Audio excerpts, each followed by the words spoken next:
Nyt on kulunut sellainen kuukauden verran noista eduskuntavaaleista. Lämmin kiitos vielä siitä valtavasta luottamuksesta. Yli 5800 ihmistä käy antamassa yhden ainoan äänensä meikäläiselle. Se tuntuu tietysti valtavan hienolta ja taakka tuntuu hartioilla ja sitä pyritään ylpeästi, mutta nöyrästi ja tehokkaasti kantamaan seuraavat 4 vuotta. Eduskuntatyö on päässyt jo vauhtiin, meillä on eduskuntaryhmä järjestäytynyt ja nyt oikeastaan politiikan maailmaa täällä Helsingissä leimaa nyt nämä hallitusneuvottelut, joita keskustan puheenjohtaja Juha Sipilä vetää kokoomuksen ja perussuomalaisten kanssa.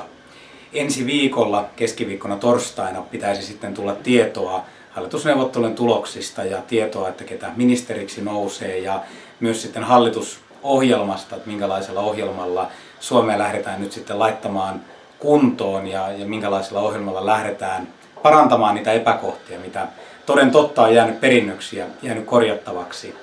Itse toimin tällä hetkellä vielä tuohon siihen asti, että saadaan järjestettyä kaikki paikat kuntoon, niin hallintovaliokunnassa varsinaisena jäsenenä, lisäksi sosiaali- ja terveysvaliokunnassa varsinaisena jäsenenä ja työelämä- ja tasa-arvovaliokunnassa mä oon tällä hetkellä varajäsen.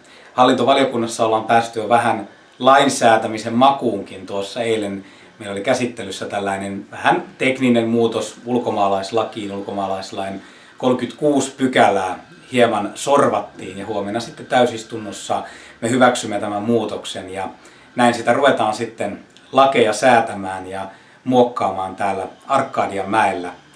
Niin kuin kuvasta näkyy, niin työhuonekin on uudelle edustajalle löytynyt. Ollaan täällä eduskunnan vanhalla puolella.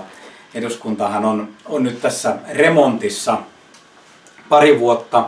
Ei ole täysistunut siellä normaalissa suuressa salissa, vaan ollaan Sibelius Akatemian konserttisalissa, mutta sitten näitä tiettyjä vanhan puolen toimintoja on olemassa. Ja tämähän on tällainen huone, että tänne mahtuu pohjalaismies nippa-nappa tavaroittensa kanssa, mutta aivan mukavat oltavat ja täällä vanhalla puolella ollaan.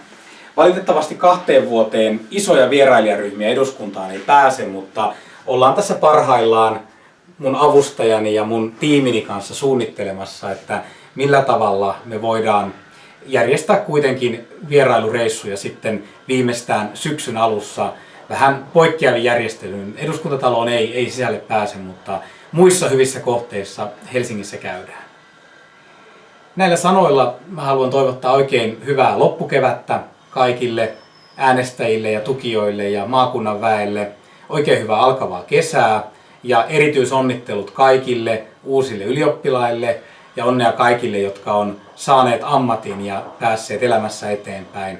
Vaikka tiukkoja aikoja eletään Suomessa ja ongelmia pitää ratkoa, niin mä uskon kuitenkin, että meidän tulevaisuus on valoisa, yhtä valoisa kuin teillä kaikilla, jotka nyt olette saaneet tämän mahtavan suorituksen keväällä suoritettua.